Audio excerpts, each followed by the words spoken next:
بسم اللہ الرحمن الرحیم۔ اجازت۔ اسکول کی چھٹی ہوئی، انور اپنے گھر کی طرف آنے لگا۔ یعنی اسکول کی چھٹی کے بعد انور اپنے گھر واپس آ رہا ہے۔ راستے میں اس کا دوست حسان ملا اور پوچھا، انور کہاں جا رہے ہو؟ انور نے جواب دیا، گھر۔ لیکن تم کیوں پوچھ رہے ہو؟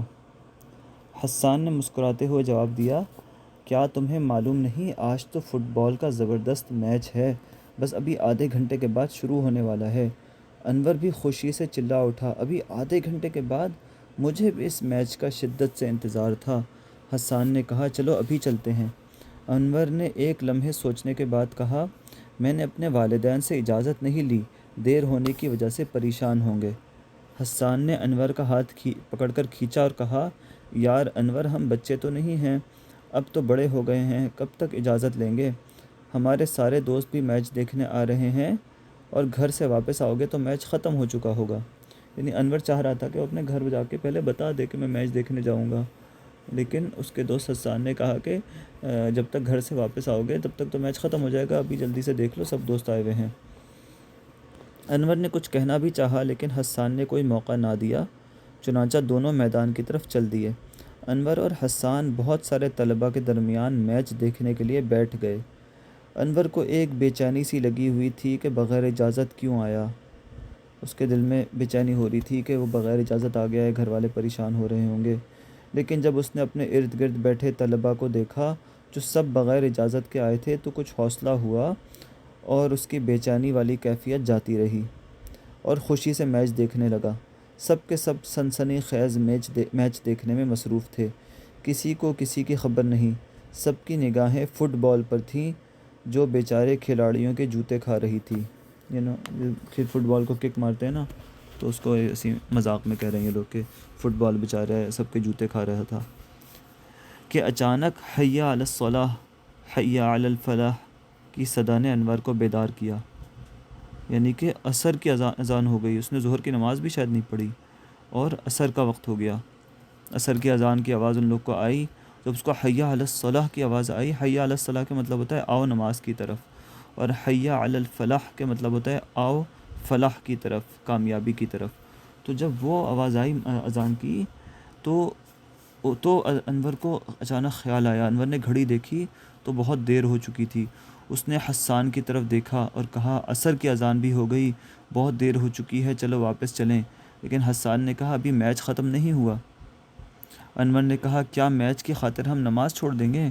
حسان نے جواب دیا، نہیں، ابھی تو اذان ہوئی ہے، جماعت میں کافی وقت ہے، قریبی مسجد میں جماعت سے نماز پڑھ لیں گے۔ انور نے کہا، نہیں، بہت ہو گیا، میں تو جا رہا ہوں۔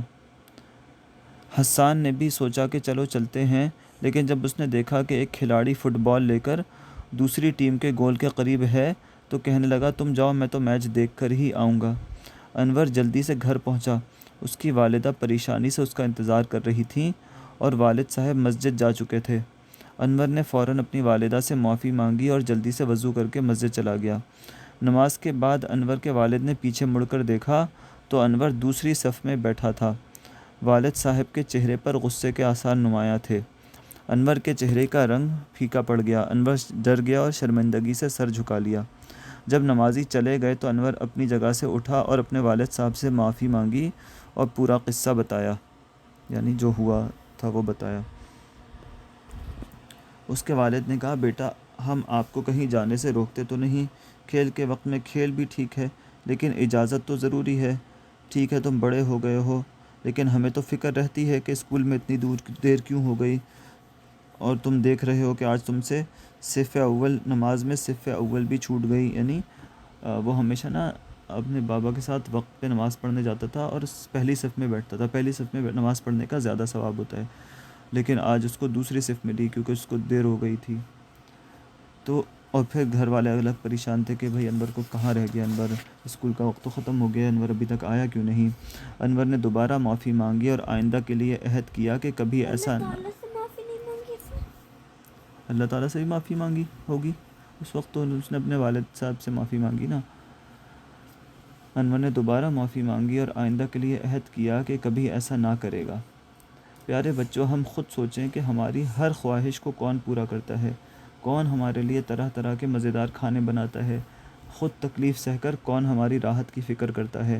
ہمارا دل خود گواہی دے گا کہ یہ سب کچھ اللہ تعالیٰ کی توفیق سے ہمارے والدین کرتے ہیں، ہمارے لیے پریشانی اٹھاتے ہیں، محنت مزدوری کرتے ہیں، کھانا بناتے ہیں اور بہت سارے کام کرتے ہیں، ہمارے چیزیں لاتے ہیں، کپڑے لاتے ہیں، کھلونے لاتے ہیں، ہمیں لے کے جاتے ہیں ہر جگہ۔ تو اسی لیے زندگی بھر اور وہ زندگی بھر ہمارے درد اور غمخوار ہمارے والدین ہی ہوتے ہیں۔ تو پھر دوستوں کی غلط بات مان کر والدین کو ناراض کرنا اچھی بات ہے یا بری بات ہے؟ اور پھر ان کو پریشان کرنا، اس لیے کہیں جائیں تو والدین کو اطلاع دیں، اور جب آ جائیں تو پھر بھی اطلاع دیں کہ جی ہم آ گئے ہیں، اس سے ان کو اطمینان اور خوشی ہوگی۔